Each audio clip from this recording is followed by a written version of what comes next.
बुलढाणा जिल्ह्यात मेहकर नावाचं तालुका आहे. त्या तालुक्यात लता भगवान करे नावाची एक माऊली आहे. साधारण 65 वर्ष वय आहे तिचं. 3 मुली होत्या.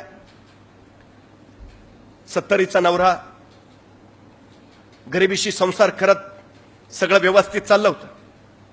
3 मुलींची लग्न करून दिली. आयुष्यभर जेवढं काय कमावलेलं साठवलेलं ते सगळं मुलींच्या लग्नात घातलं. आता दोघं नवरा बायको दुसऱ्याच्या शेतात रोजानी जायचंय. जो काही रोजगार हातावर पडायचा त्याच्यातनं आपली सुखाची मीठ भाकरी खायची. आनंदात चालला होता अगदी सगळं. पण अचानक नवऱ्याची तब्येत बिघडली. बायकोला काय करावं कळेना. तिथल्या सरकारी दवाखान्यात घेऊन गेली. सरकारी दवाखान्यात डॉक्टरांनी सांगितलं मोठ्या डॉक्टराकडे न्यावं लागेल. काय करावं सुचेना. 4 जणांकडनं शेजारा पजारांकडनं पैसे गोळा केले. नवऱ्याला सोबत घेतला आणि बुलढाण्याला गेली. तिथं नवऱ्याला दवाखान्यात दाखवलं. डॉक्टरांनी सांगितलं काय आणखी तपासण्या कराव्या लागतील पण त्याची सोय आपल्याकडे नाही. तुमच्या नवऱ्याला घेऊन तुम्हाला बारामतीला जावं लागेल. आता मात्र त्या माऊलीच्या पायाखालची जमीन सरकली. अरे आता इथपर्यंत यायला 4 जणांकडनं पैसे घेऊन आलो. आता बारामतीला जायचं कसं. तिथं आणि पैसे लागतील. ते आणावे कुठून. करावं तरी काय. अरे पोटाची खळगी कशी बशी भरतो आपण. जगावं तरी कसं की आजारी माणसानं सरळ मरून जावं. जगूच नये. त्या माऊलीच्या डोळ्यातनं घळघळ अश्रू ओघळायला लागले. करावं काय. ज्या माणसानं आयुष्यभर खस्ता खाल्ल्या. ज्या माणसानं आयुष्यभर स्वतःच्या खांद्यावर संसार पेलून धरला. ज्याने आयुष्यभर आम्हाला सुखाची सावली दिली. आज त्याच्यावर वेळ आली आणि आपण काय करू शकत नाही. ती माऊली आतल्या आत गलबलत राहिली. करावं काय. शेवटी परत आली. आणखी 4 जणांपुढे शब्द टाकला. मिळतील जुळतील तेवढे पैसे गोळा केले. नवऱ्याला सोबत घेतला आणि बारामतीला पोहोचली. डॉक्टरांच्या पुढे नवऱ्याला दाखवलं. डॉक्टरांनी तपासणी केलं आणि सांगितलं एक महत्वाची तपासणी करावी लागेल. आता मात्र तिचा धीर कचला. तपासण्या तरी किती करता तपासण्या. तिने डॉक्टरला विचारलं डॉक्टर ठीक पण खर्च किती येईल. आणि डॉक्टरांनी जो खर्चाचा आकडा सांगितला तिच्या डोळ्यापुढे दिवसा अंधार आल्या. अरे कसं करावं तरी कसं. कुठून आणावे पैसे. न्यावं सरळ नवऱ्याला मर म्हणून सांगावं. करावं काय. काय आतल्या आत ढसढसत राहिली. बाहेर आली. त्या बाकड्यावर बसली. पदरानं डोळे टिपत राहिली. कसं करावं काय. काय सांगू नवऱ्याला. जावं माघारी सरळ परत मरू द्यावं नवऱ्याला असंच. आतल्या आत हमसत राहिली. थोडा वेळ झाला. डोळे पाणावलेले कोरडे झाले आणि त्याच बाकड्यावर पडलेला पेपर तिला दिसला. तो पेपर तिनं वाचला. मोठ्या ठळक अक्षरात छापलेली बातमी तिच्या नजरेत भरली आणि ती चमकली. बातमी होती बारामती मॅरेथॉनची आणि मॅरेथॉन मध्ये जिंकणाऱ्या स्पर्धकाच्या बक्षिसाची. त्या बक्षिसाच्या आकड्यावर तिची नजर फिरवली आणि त्याच्या डोक्यात झणकन कल्पना आली. ही बक्षीस जर मी जिंकलं तर माझ्या नवऱ्याची तपासणी होऊन उपचार होईल. बस 65 वर्षाची माऊली तिने निर्णय घेतला नवऱ्याचा जीव वाचवण्यासाठी या बारामती मॅरेथॉन मध्ये भाग घ्यायचा.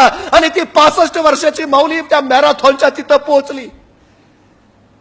सगळे स्पोर्ट्सचे शूज घालून आलेले. टी-शर्ट घातलेले. रोज धावण्याचा सराव करणारे मॅरेथॉन स्पर्धेला. आणि त्यात ही आली होती 65 वर्षाची लता भगवान करे. नऊवारी नेसलेली. कासोटा घातलेली. अनवाणी पायाची. संयोजकांना सांगते मला स्पर्धेत भाग घ्यायचा आहे. मला पळू द्या. चकित होऊन सगळे बघायला लागले. ती सांगायला लागली माझा नवरा दवाखान्यात आहे. त्याला वाचवायचं असेल तर पळण्याशिवाय पर्याय नाही. मला कृपा करून पळू द्या. संयोजकाने तिला भाग घेऊ दिला आणि 65 वर्षाची माऊली त्या स्पर्धेला तयार झाली. बघता बघता पट्टी पडली आणि मॅरेथॉन चालू झाले. बेभान होती लता भगवान करे पळत राहिली. आज रोजचे रोज कसलेले सराव करणारे धावपटू पळत आहेत आणि त्यांच्या बरोबर पळते 65 वर्षाची नऊवारी घातलेली कासोटा नेसलेली लता भगवान करे. डोळ्यापुढे फक्त नवरा दिसतोय. त्याच्यासाठी पळायचंय. त्याला वाचवायचंय. त्याला जगवायचंय. बस जिंकलंच पाहिजे. दुसरा पर्याय नाही. बेभान पळते. आतापर्यंत पळली होती रानात जनावरांच्या माग. आतापर्यंत पळली होती संसारला ठिगळा लावताना. आतापर्यंत पळाली होती संध्याकाळचे 2 घास कमावताना. अशी मैदानावर कधी पळलीच नव्हती. पण आयुष्य आता पळायला लावत होतं बेभानपणे.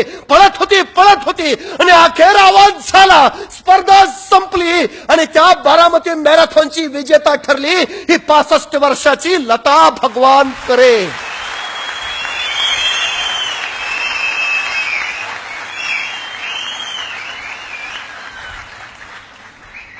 वय वर्ष 65. नऊवारी नेसलेली. कासोटा घातलेली. अनवाणी पायाची. तिच्या यशाचं कारण काय. इतर कसलेल्या धावपटूंसारखी ती वर्षभर मैदानावर सराव तर अजिबात करत नव्हती. त्या मैदानावरचे खडे टोचून आहेत म्हणून तिच्या पायात स्पोर्ट शूज सुद्धा नव्हता. साडीचा कासोटा पायात अडकून आपण पडू की काय अशी भीती सुद्धा तिला वाटली नाही. रोजच्या रोज कसलेले सराव करणाऱ्या धावपटूंच्या तुलनेत आपण टिकू शकू का हा प्रश्नही तिच्या मनात आला नाही. आपण आधी कसेच पळलो नव्हतो हेही तिला पळताना आठवलं नाही. तिला फक्त आठवत होता नवरा, तिला फक्त आठवत होता त्याचा आजार, आणि तिला फक्त आठवत होता माझा नवरा जगवायचा एवढाच विचार बस. जिंकण्याची तिची तीव्रता एवढी प्रचंड होती ना, ती तीव्रताच तिला यश देऊन गेली. तुमची जिंकण्याची तीव्रता किती आहे याच्यावर तुमचं यश अवलंबून आहे. किती तीव्रतेनं वाटतं तुम्हाला. पाण्यात हात बुडल्यावर श्वासांची ज्या तीव्रतेनं शरीराला गरज वाटते ना, त्या तीव्रतेनं ज्यावेळी तुम्हाला यशाची गरज वाटेल त्यावेळी यश तुमच्या दारात हात जोडून उभा राहील.